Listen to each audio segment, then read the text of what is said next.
एउटा इतिहास निर्माण गरेको जनयुद्ध नेपालको राजनीतिक परिवर्तन र क्रान्तिमा एउटा महत्त्वपूर्ण अध्याय बनेको जनयुद्ध, त्यसको अध्ययनको एउटा महत्त्वपूर्ण सामग्रीको रूपमा युद्धमा सहभागी भएका योद्धाहरूका विचार, भावना र मनोविज्ञानहरूको सूक्ष्म अध्ययन गर्न चाहने हरेक अनुसन्धानकर्ताहरूका निम्ति पनि एउटा महत्त्वपूर्ण सामग्रीको रूपमा यो सामग्री रहनेछ, किनभने त्यो त्यतिखेरकै जीवन्त सामग्री छ।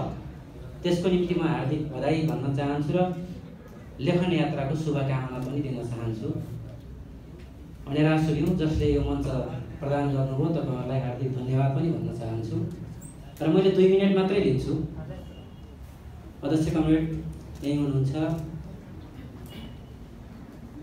वास्तवमा यही चिठी भित्रको हस्ताक्षर भित्रको एउटा अध्याय छ चोनबाङ। चोनबाङ जनसाक्षरता अभियानको नेतृत्व तिलकजीले गरिराख्नु भएको थियो। त्यो जनसाक्षरता 5 महिना चल्यो सायद, र त्यसको सफलताको बारेमा अहिले पनि त्यहाँ चर्चा हुन्छ। तत्कालीन स्थितिमा आधार इलाकामा निर्माण भएको स्थानीय जनसत्ता र त्योसँग सहकार्य गरेर विद्यार्थी संगठनले साक्षरताको नेतृत्व गर्यो। जसरी त्यो साक्षरता आफैमा वैचारिक रूपमा राजनीतिक साक्षरता थियो, त्यो एउटा, र निरक्षरहरूलाई साक्षर बनाउने अभियान त छँदै थियो। जनतालाई राजनीतिक शिक्षाद्वारा प्रशिक्षित गर्दा र तिनलाई संगठित गर्दाखेरि त्यो ताकत कस्तो हुन्छ भन्ने कुरा हामीले पछिसम्म पनि अनुभूति गर्यौं। पछि चोनबाङ बैठक पार्टीको इतिहास निर्माण गर्ने एउटा कोसेढुङ्गा र जनयुद्धलाई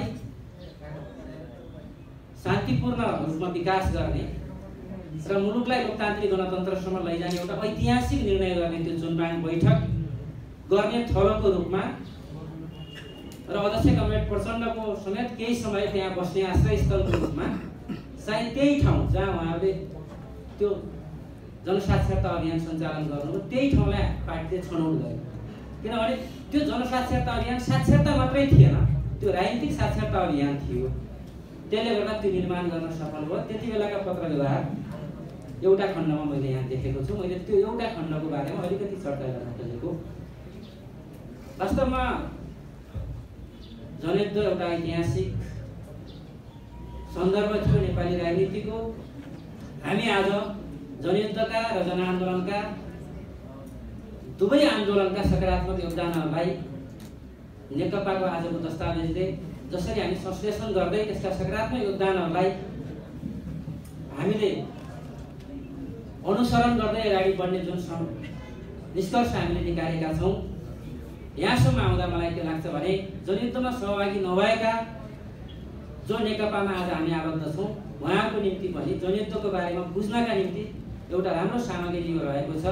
मैले यसको बारेमा यति भन्दै हामी आज जुन ठाउँमा छौँ, प्रतिगमनका विरुद्ध सङ्घर्षमा छौँ, हामी फेरि पनि सङ्घर्षको एउटा चुनौतीपूर्ण र जोखिमपूर्ण यात्रातिर हामी अगाडि बढिरहेका छौँ। हामीलाई विश्वास के छ भने सम्मानित सर्वोच्च अदालतले अबका केही दिनभित्र संसद पुनर्स्थापना गर्नेछ। नेपालको लोकतन्त्र, नेपालको संविधान र नेपालको अग्रगामी राजनीतिक आन्दोलनलाई यसले न्याय गर्नेछ भन्ने कुरामा हामी विश्वस्त छौँ। तर म यो कुरा पनि भन्न चाहन्छु कि यदि कदम कदाचित परिस्थिति चुनौतीपूर्ण दिशामै अगाडि बढ्यो तर राजनीतिमा नयाँ जोखिम मोल्न पर्ने दिनहरू आउन थाले भने फेरि यस्तै दस्तावेजहरू निर्माण गर्ने इतिहासहरू फेरि हामीले बनाउनु पर्नेछ। त्यसका निम्ति सबै साथीहरू तयार हौँ, म तयार छु। मैले यति भन्दै मेरो कुरा पुर्याउँछु। धन्यवाद।